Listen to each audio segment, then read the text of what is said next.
Hi, thanks for joining. I am Don Ranathunga, licensed real estate broker in Ontario, Canada. So today we will discuss about can a non-resident buy residential real estate in Canada? So the simple answer is yes. If you're a foreign investor or someone that just moved here as a worker or a student, can purchase residential real estate if you meet certain criteria and if you have the means to do so. Since I am licensed in Ontario as a real estate broker, I can provide you with information regarding the process in Ontario. So these are my recommended steps. First, find a very good experienced real estate broker or real estate salesperson that can guide you and connect you with supporting professionals and sign a buyer representation agreement so that the broker is actually looking after your best interest. Hopefully, through your broker, get connected with the following 5 professionals licensed in Ontario. First, an experienced mortgage broker, very important, and then an experienced tax accountant, an experienced insurance broker, an experienced home inspector, and an experienced real estate lawyer. Under instructions from your mortgage broker, open up a bank account in Canada. Now, you may need to be here physically to do this, and your mortgage broker should be able to guide you. Under the guidance of your mortgage broker, transfer funds to the Canadian bank account from your foreign accounts. Now, this may be easier said than done. And again, your mortgage broker should be the point person where you should get advice for this. And then get a mortgage pre-qualification through the mortgage broker.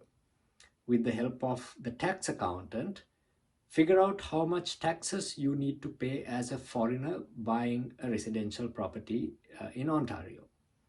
Then, with the help of your insurance broker, find out how you can get insurance on a property in Canada as a foreigner and get estimates on costs.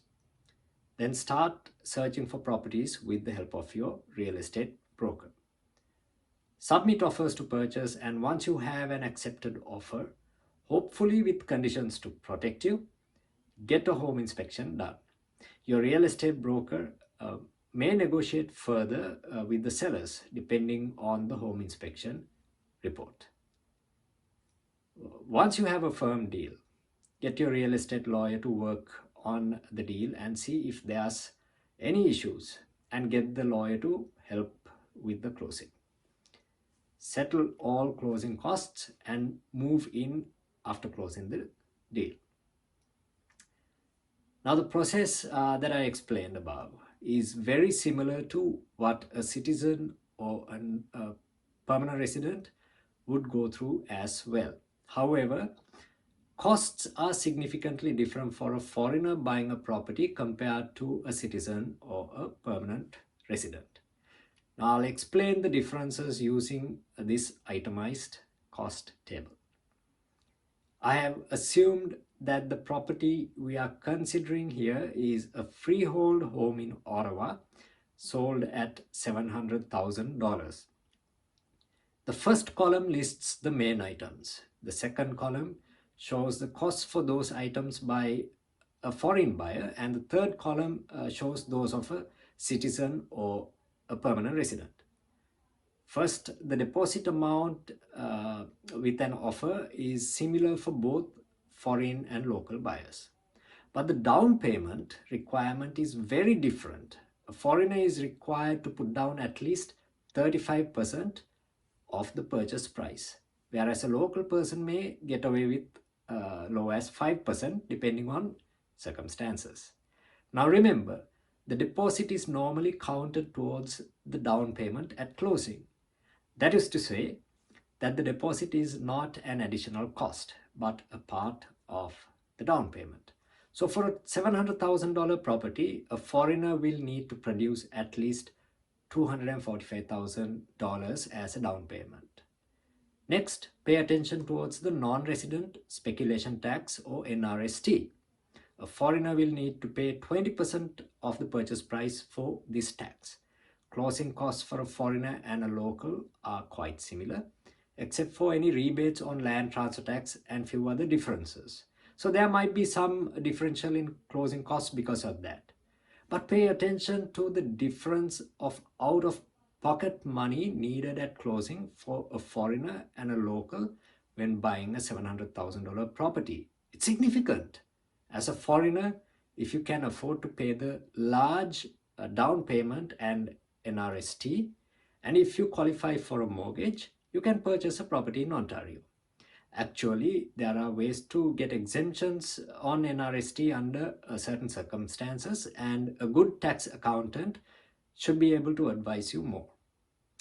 Now, if you decide to sell a property as a foreigner in Ontario, there is a tax called non-resident withholding tax, or NRWT, which is 25% of the sale price. So if you sell a property at $800,000 as a foreigner, for example, you probably will need to pay $200,000 as NRWT. Again, what I presented here by no means is intended to be investment, tax, insurance, or legal advice. I highly recommend you to connect with those relevant professionals before making any such move. As your real estate broker, I can help you with connecting with the right professionals and help you through this process. Thank you again for watching this video. I hope now you understand what to expect when purchasing real estate in Ontario as a foreigner. Please feel free to contact me anytime if you have any questions regarding this video or anything regarding real estate in Ontario. Wish you all the best.